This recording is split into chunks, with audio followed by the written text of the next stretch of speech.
Magandang umaga po mga kapatid sa ating lahat. Nararamdaman na natin ang diwa ng Pasko sapagkat inaawit na yung mga Christmas songs. At ang ating pong pag-aaralan ngayon ay wala pong kinalaman sa Pasko. Ito po ay may kinalaman sa bagyo. No, bagyo kasi sumapit po tayo ng mga bagyo noong nakarang mga araw. Ang title po ng ating topic is The Storms of Life. Dito po sa ating text, makikita po natin si Apostol Pablo po ang sumulat. Sinusulatan niya itong young pastor na ang pangalan ay Timothy. Si Timothy po ay 35 years old. At si Pablo po dito ay malapit ng pumanaw sapagkat siya ay nakakulong, kagaya nung nabasa natin kanina. At nag-iwan siya ng maraming payo dito kay Timothy. Alam niyo po ba, si Timothy, siya ang nagpastor dito sa Ephesus after po ni Paul. So, sa madaling salita, ipapamana na ni Pablo ang Church of Ephesus kay Timothy. At dahil si Timothy nagsiserve na sa Ephesus, si Timothy po ay medyo nahihirapan. At bakas ni Pablo yung kanyang problema as a pastor sa church ng Ephesus, kaya siya sumulat ng 2 Timothy. Bago po tayo tutuloy ay mananalangin po muna tayo. Panginoon namin Diyos, sa umaga pong ito ay humihingi kami ng patnubay sa inyo. Kayo nawa po, Panginoon, ang mangusap sa amin at magsalita. Itago niyo po ako sa inyong harapan. Kayo po ang dapat na mataas sa aming pag-aaral ngayong umaga upang ang Banal na Espiritu Santo ang siyang magturo sa amin lahat dito. Mabuksan ang aming isipan, aming mga mata, aming kalooban, ang lahat ng sa amin, Panginoon. Ito po aming dalangin in Jesus' name. Amen. Alam niyo po mga kapatid, ang key verse po natin dito ay makikita po natin dito sa verse 6. Pero bago po dumating sa verse 6, nagbigay muna ng background si Apostol Pablo. Alam niyo po, pagkasusulat tayo, hindi naman natin kagad sasabihin sa isang tao na magpakatatag ka. Sasabihin muna natin, pinagpe-pray kita, which is very normal. Ipapaalala natin yung kabutihan ng ating Panginoon, yung pag-ibig, which is very visible doon sa first 2 verses ng chapter 1. At pagdating po dito sa verse 3, pinabanggit na naman po ang ating Panginoon. Papasalamat daw si Pablo, gaya ng kanyang pagpapasalamat, pag-alala sa kanyang mga ninuno, na kung saan ay sinusunod niya ang paglilingkod. No? Pagka tinukoy na ninuno dito, the God of Abraham, Isaac, and Jacob po tinutukoy dito. Hindi po yung pagiging pariseyo ni Pablo. At pagkatapos dito, sinasabi niya, Timothy, I pray for you day and night. Yan po ang sabi niya rito. So, maganda po yung relasyon nila. Mentor-mentee relationship, teacher-student relationship. Pagkatapos po mga kapatid, yung verse 4, as I remember your tears, I long to see you that I may be filled with joy. So ito palang dalawang ito ay may pinagsamahan sa hirap at ginawa. Umiiyak po pala itong dalawang ito, yung teacher at yung estudyante, at times para sa ministry, sapagkat pareho po silang naka-experience ng pag-aalipusta dahil sa pag-share ng gospel. At pagkatapos po dito, verse 5, nagkaroon po ng recollection si Pablo dito sa life of Timothy. Sabi niya, kagaya ng iyong lola na si Loida, kagaya ng iyong nanay na si Eunice, sabi niya, na nasa tamang pananampalataya. So, encouragement po ito. Encouragement po ito para kay Timothy. Just to remind him na huwag kang bibitaw. Gaya ng iyong lola, gaya ng iyong nanay na very faithful sa Panginoong Yesus. Huwag kang bibitaw. Ayan. Pagkatapos, pagdating dito sa verse 6, dito na natin makikita yung problema ni Timothy. Ano po yung problema ni Timothy? For this reason, I remind you to fan into flame the gift of God, which is in you through the laying on of my hands. So dito, pinaalala ni Apostol Pablo kung paano na-commission, paano na-commend si Timothy sa ministry sa Ephesus. Sabi ni Pablo sa kanya, painitin mo, Timothy. Alam niyo mga kapatid, ang Christian life po natin, may tendency lalamig po tayo. At first, we're very hot. At first, ganado tayo magbasa ng Bible. At first, interested tayo kay Jesus Christ. At first, gusto natin umattend ng prayer meeting. At first, gusto natin mag-church. At first, gusto lahat natin ang Christian music. At first, excited tayo sa fellowship. But as time goes by, may tendency lalamig. At ito ang nakikitang problem ni Pablo kay Timothy. Dahil sa dami ng problema sa church, nabuburyong na ito si Timothy. May tendency pong bumigay. Even po yung mga nakatayo dito, may tendency ang mapagod, bumigay, magsawa, at malamig. At ito po, sabi niya po rito. Kaya sabi niya dito, for this reason, I remind you to fan into flame the gift of God. Alam niyo po, yung baga, sino po yung nag-iihaw dito madalas? Madalas mag-ihaw. Yung gumagamit ng uling. Pagka po yung baga, napuno na ng abo, ano po mangyayari sa baga? Mamamatay. So sabi ni Pablo, paypayan! Paypayan. Pag pinaypayan, ano po mangyayari sa baga? Pupula yan. Pupula, didilaw, at pagkatapos ano po mangyayari? Aapoy. Iinit.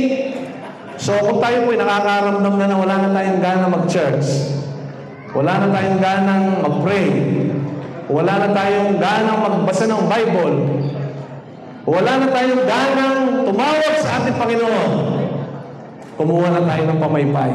Ang sabi ni Pablo kay Timothy, paypayan mo na yan. Paypayan mo na yung gift na nasa iyo. Meron kang apoy, pero may tendency ng lumamig, paypayan mo na yan. At ano po nangyari? Dito sa istorya po na ating pag-aaralan, talagang nagpatuloy naman po si Timothy. Kaya sabi po dito sa susunod na verse, for God gave us a spirit not of fear, but of power and love and self-control. Sabi sa ibang version, discipline. Ano po epekto? Pag uminit na po daw itong pananampalatayang ito, ano po mangyayari? Ano po mangyayari? Magkakaroon na po ng power. Ano? Kaya yung barbecue, hindi makakaluto yung uling na puno ng bagay. Kasi walang init yun, walang power eh. Pero pag, di ba, iba nag-iihaw, electric pan ay tinututok eh. Ako, electric pan, tamad ako magpaypay, tututok ko na yung electric pan na ganyan. Talaga naman, pati yung kapitbahay, naamoy yung usok. Alam niyo po, mga kapatid, pagka uminit na ng uminit siyang ating Christian life, yung ating faith, magmimilagro na sa buhay natin si Jesus Christ. And that is the essence ng ating pag-aaral ngayon. Sabi niya po dito, for God gave us a spirit not of fear, but of power, love, and self-control. Tatlo po ang magiging epekto. Pag uminit na po yung ating pananampalataya, magkakapower na tayo, marirecharge na tayo. At pagkatapos, mawawala na yung takot, at mapapalitan ito ng pag-ibig at pagpipigil sa sarili. Alam niyo po bakit ganito ang mensahe ni Pablo kay Timothy? Sapagkat si Timothy, pinanghihinaan ng loob. Pero naman, teacher mo, makukulong, nakakulong. At yung teacher mo, alam mo, mamamatay, gagaruntihin. Mamamatay. Pagkatapos ikaw na lang yung pastor dito sa Church of Ephesus, 35 years old ka pala, saan ako pupulutin, Lord? Ganito pa yung paglilingkod sa Panginoon? Ito ba yung reward? So sabi ni Paul, huwag kang malungkot. Sabi niya, papapalitan niya ng kapangyarihan, mapapalitan niya ng tapang, mapapalitan niya ng pag-ibig, at discipline. So, na-experience po nila yan. At verse 8, ang sabi niya dyan, ito na po yung conclusion. Kasi sabi sa verse 8, therefore, ano po sabi sa 8? Therefore. Pag sinabi po therefore, yan ay summary nung anong pinag-usapan sa verse 1 to 7. Sabi niya dyan, therefore, do not be ashamed of the testimony about our Lord. Ayan. Huwag daw pong ikahiya si Jesus Christ. No? Yan po pala ang ating bottom line dito. Bakit po kailangan natin ng power? Bakit kailangan mawala yung takot? Bakit kailangan mapalitan ng pag-ibig? Bakit kailangan magkaroon ng discipline? Para daw po, hindi natin ikahiya ang testimony testimony ni Jesus Christ. Hindi po tayo. It's not about us. Hindi po yung sarili natin pinapangaral natin dito. It's the testimony of our Lord Jesus Christ that saves. Ano po? Yan po yung nagliligtas, si Jesus Christ. Sabi niya po dito, nor of me, his prisoner, but share in the suffering for the gospel by the power of God. Siyempre po, may trade-off po yan. Pagka share tayo kay Jesus Christ, may tendency yung mga tao, layuan tayo. Because, magiging boring tayo sa kanila. So, yan ang price. Lalapit tayo kay Jesus Christ, ma-allergy yung ibang tao sa atin, some will buy Jesus Christ, some will reject Jesus Christ. Ang sabi po ni Paul kay Timothy, that's not a problem. Huwag mo isipin yan. Do not be ashamed of the testimony of our Lord Jesus Christ. Part po yan ng storm natin at present. Yan po yung storm natin sa buhay. Ano po yung storm natin sa buhay? Alalahanin at tatakutin. Diba? Natatakot tayo at times. Nag-overthink ang mga tao. Nadidepress. Didepress, lalo na ngayon, Christmas. Mag-overthink na naman tayo dyan. Sinong bibigyan? Sinong hindi? Tatama ba ako sa raffle? Madadagdagan ba yung bonus na binigay ng boss ko? Next year ba, may trabaho pa ako? That's the storms of life. Ayun, para maintindihan natin to in general, kasi we talk about a specific spiritual storm na na-encounter ni Timothy bilang pastor. Ngayon naman, we will dwell on the general. Ito, specific po ito eh. Ngayon sa general muna tayo. Para maintindihan natin ang bagyo ng buhay, pag-aralan po natin itong isang illustration, pero biblical. Ano? Kasi si Jesus Christ po ito, gagamitin po natin illustration dito ay yung makikita natin sa Mark chapter 4, verse 35, pababa. Ito po yung senior ni Kuya Lito, last prayer meeting. So, doon sa mga hindi naka-attend, ay buksan po natin itong Mark 4:35. Didiscuss lang po natin ito very briefly kasi meron pa tayong 10 minutes. Sige, basahin po natin. That day, when evening came, he said to his disciples, Mark 4:35. Ayan, tama po. Let us go over the other side. Ito po yung ating Panginoon Jesus. Matapos siya makapagturo sa karamihan, ang sabi niya sa mga alagad, punta tayo sa kabilang ibayo. So, pag pupunta sa kabilang ibayo, ang gagamitin po nila ay boat. No, tatawid tayo. Sabi niya, kailangan tayong tumawid. No? Napakaganda po ng setting dito. Kasi, alagad, tatawid, utos ng ating Panginoon. Ang nag-utos po si Jesus eh. Sabi ni Jesus, tatawid tayo sa kabilang ibayo. Sabi naman ng alagad, let's go. So, lulan sila ng maraming bangka, tumawid sila sa kabilang ibayo. Anong purpose? Hindi natin alam. Mamaya, makikita natin. 36. Leaving the crowd behind, they took him along just as he was in the boat. There were also other boats with him. So, hindi lang po isa yung bangka. Si Jesus Christ, sumakay po dun sa bangka, kasama po yung mga alagad. Ayan po. At pagkatapos, 37, a furious squall came up, and the waves broke over the boat so that it was nearly swamped. Malungkot po dito, doon sa bangkang sinasakyan ni Jesus Christ at kasama ng mga alagad, at yung ibang bangka ay may dumating pong maliit na bagyo. At dahil may bagyo, malaki ang alon, yung bangka ay napuno ng tubig. At bilang mga mangingisda, sanay po itong mga taong ito, alam nila kung lulubog o hindi ang barko. Bakit? Sanay itong maglimas eh. Alam nito ang gagawin. No? Alam nilang diskartehan yung alon kung ito ay patagilid o pasalungat sa alon ng takbo ng bangka. Kaya nilang igewang yan eh. Alam mo, yung alon, hindi mo pwedeng itagilid yung bangka pag maalon kasi iikot yan yung bangka, tataob ka.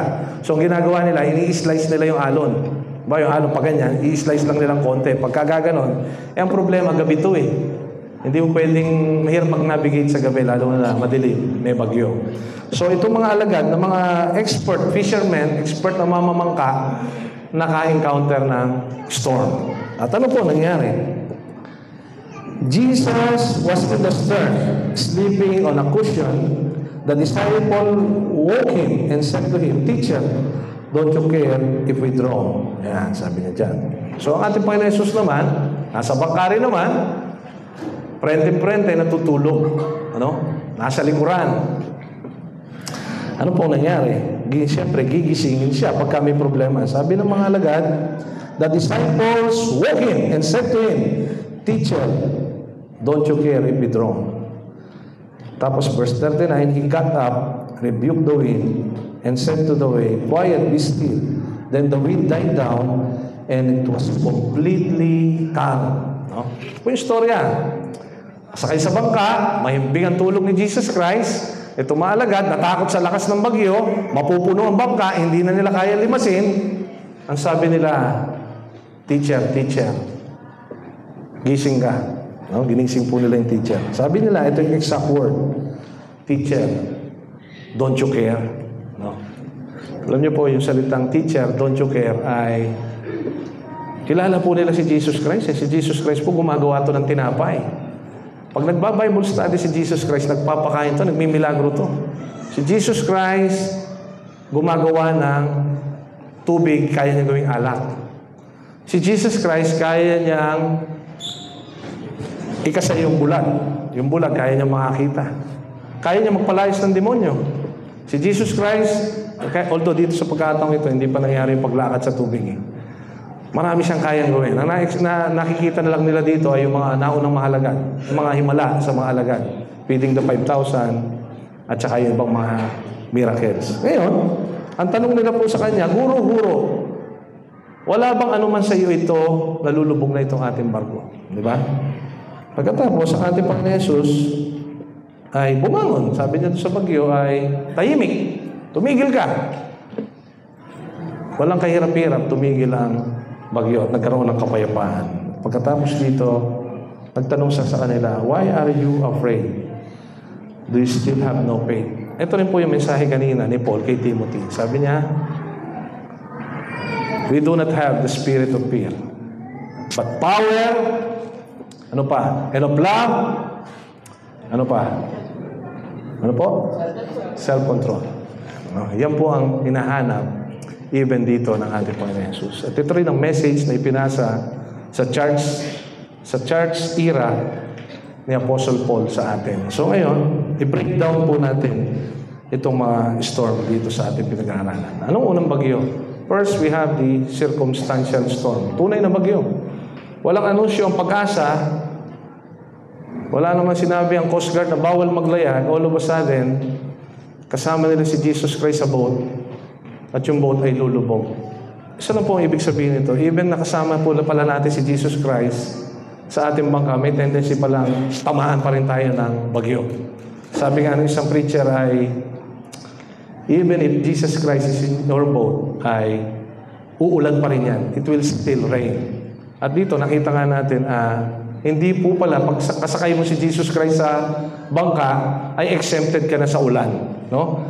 Kasama pala yun. At dito, si Jesus Christ, nakita natin na ang unang problem ay the circumstance. Wala po ito sa control ng mga alagad. May control ba yung alagad kung kailan dadating ang bagyo? Wala. In fact, sumusunod nga sila kay Jesus Christ nung tamaan sila ng bagyo. This is the first problem. First storm, circumstantial storm. Ito yung mga dadating sa buhay natin. We cannot explain. I can't explain, sabi niya, bakit tumama itong bagyong to? Nakasakay naman si Jesus Christ. Pasahero nga din dito si Jesus Christ. Masaya kami dito sa loob nitong bangkang ito. We have Jesus Christ on the boat. Bakit lulubog yung boat? Nandito si Jesus Christ. Kala ko ba pagka nandito si Jesus Christ, I am very safe. Di ba? Pwede natin itanong yan. Yan po yung circumstance. May bagyo, kasakay mo si Jesus Christ. At yung bagyo, hindi lang basta bagyo, lulubog yung sinasakyan nyo. That's the very first problem, circumstantial storm. Then, second, we have what we call emotional storm. Dahil nagkaroon ng bagyo, naapektuhan yung emotion ng nakasakay doon sa boat. Sabi nila, lulubog na tayo, mamamatay na tayo, don't you care? Napuno ng emotion yung mga alagad. Kargado. Kala ko ba, pag lalapit ako kay Lord, makakaiwas ako sa bagyo. Kala ko, pagka na kay Lord ako, hindi ako matatanggal sa trabaho. Kala ko, pagka nakasakay ako sa boat ni Jesus Christ, smooth sailing, sun is shining, at walang ulap na madilim. Pero, dito sa story natin, mga kapatid, It's the opposite. It's the opposite. Kasakay si Jesus Christ, may bagyo, at one thing more, si Jesus Christ natutulog. Natutulog. So, walang option except to wake Him up. At ang panggising nila kay Jesus Christ, hindi ordinary panggising. Ginulat nila si Jesus Christ. Anong panggulat nila? Wala po bang anuman sa inyo, guro, nalulubog na tayo. Ito naman ang ating Panginoon Jesus. Walang kagulat-gulat kasi He is 100% human, kaya siya nakakatulog. Kasi kung siya ay purong Diyos lamang, hindi siya matutulog, hindi niya kailangan matulog, at hindi rin siya mapapagod. Sino lang po ba ang kailangan matulog? Tao. Tao lang ang natutulog. So it goes to show na si Jesus Christ is 100% human. Nakatulog. Pero lalabas din naman yung kanyang 100% being God. Pag ginising mo yan, anong kaguluhan ito? Sabi niya. Pinatigil yung bagyo. Be quiet. Keep calm. Sabi niya sa... Alam niyo, ang in-address muna ni Jesus Christ dito, hindi yung pasahero eh. Kasi normally, ang tao, anong gagawin ng mga tao? Don't panic! Sabi niya mga tao, di ba? Pagka may sunog, don't panic. May bagyo, may lindol, don't panic. Si Jesus Christ hindi nagsabi ng don't panic sa mga pasahero. Ano sabi niya? Oh, kumuha kayo ng life jacket. Ito, tigi-tigisa kayo. Ganun ba sinabi niya? Hindi. Si Jesus Christ, ibang approach. Ang in-address niya muna is the situation. Ang sabi niya? Storm, keep quiet. Storm, keep calm. Tumigil ba yung bagyo? Tumigil. Nagbigay ba ng life jacket? Nagbigay pa siya ng instruction na, yagis nyo na yung mga mabibigat na bagay dyan para gumaan yung bangka, pagtulong-tulungan natin limasin to, at mabubuhay tayo. Ganun ba yung instruction? Because He is also 100% God. Pero kung 100% human lang siya, anong gagawin niya? Jettison! Di ba? Sasabihin ng kapitan, Jettison! Ano ibig sabihin ng Jettison? Tapon lahat ng pabigat para lumutang ang bangka, limasin. Tapos full power. Full power. Eh ngayon, ito kasing ating Panginoon, iba ito eh. Imbis na itapon yung mga kargamento, anong gagawin niya? Storm, keep quiet. Storm, keep calm. Pagtatama na ang bagyo sa buhay, sino po ang gigisingin natin? Sino ang gigisingin? Ha? Si Jesus, wag yung pastor. Kasama kayong lulubog. Halimbawa, sabihin natin, si Peter, ginising niya, halimbawa si John. John, lulubog na tayo. Ang dadami magpapanig. It is between you and Jesus Christ. Alam niyo po, dito sa atin dito, umamin man tayo sa hindi. Marami dito may problema. Problem sa anak, sa pamilya, sa trabaho, sa economics, sa business, lahat ng klase ng problem. Marital problem, personal problem, love life, name it. Pwede po natin gisingin si Jesus Christ. Sasabihin mo, Jesus, help me. Hindi natin kailangan sabihin, don't you care. Bakit? Kasi nasa atin na si Jesus Christ eh. Tatawag na lang tayo. And lastly, ito po yung third point, we have the theological or what we call spiritual storm. Ano po yung theological storm? Ito po yung questioning God. Questioning God. Mapapatanong sila dito eh. Sumanod naman kami sa iyo, Lord. Sasakay tayo ng bangka. Sabi mo, makakarating tayo sa kabilang ibayo. Bakit along the way, parang itong ating bangka mapupunit, parang itong ating bangka hindi na makakatawid. That is what we call theological storm. Yung alam natin about Jesus Christ, at saka yung na-experience natin, magbabanggahan. Kala ko ba ang Panginoon mapagmahal? Kala ko ba ang Panginoon aalalayan ako? Kala ko ba ang Panginoon hindi niya ako pababayaan? Things like that. Bakit simula nung dinala ko sa Sunday school tong aking anak, tumigas ang ulo? That's a theological storm. Bakit? After learning so much about the Lord, tetestingin po tayo ng Panginoon dyan eh. With what is real, with what is important. So, sa nangyari po ito, nagkaroon po ng theological problem itong nasakay ng bangka. Kagagaling sa Bible study, kagagaling sa sharing. Teka. Bakit nagkaganito ang mundo natin? Bakit parang tatao, parang babaliktad? naku-question nila ngayon yung kapangyarihan ng Panginoon. Bakit? Ang tawag na lang nila sa Kanya ay teacher. Na-demote na si Jesus Christ, teacher na lang. What do you expect from a teacher? Solution to a problem. Pero, ang problema, hindi kaya ng ordinary teacher itong problema na ito eh. At dito sa pangyayaring ito, ay nagkaroon sila ng theological problem. And it was addressed. Kung ano yung tinuturo ni Jesus Christ doon sa kanilang previous session, nakita nila dito na iba pala yung reality versus theory. Kaya naman, mga kapatid, on our part, sometimes, based on experience, naku-question natin yung promise ng Panginoon. Diba? Kaya naman, dito po sa Hebrews 4:15, ito po yung pinakamagandang part nitong ating pag-aaral. Sa Hebrews 4:15, ay may promise po dito. For we do not have a high priest who is unable to empathize with our weakness.